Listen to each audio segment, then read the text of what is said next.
This role matches my experience معناها الوظيفة دي متوافقة مع خبرتي. Role يعني الدور أو الوظيفة، وmatches يعني تتوافق أو تتناسب مع، وexperience يعني الخبرة. تعالوا نقولها مع بعض.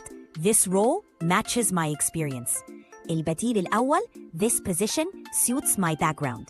Position يعني الوظيفة، وsuits يعني تناسب، وbackground يعني الخلفية أو الخبرة السابقة. الجملة كلها معناها الوظيفة دي مناسبة لخلفيتي.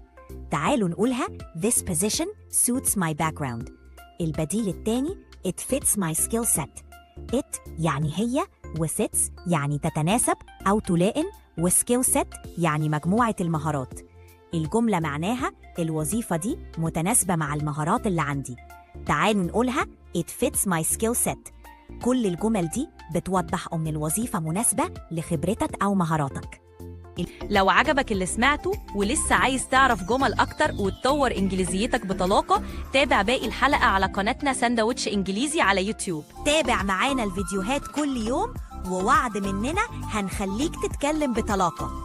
جرب وشوف بنفسك، وما تنساش تعمل لايك وسبسكرايب عشان يوصلك كل جديد.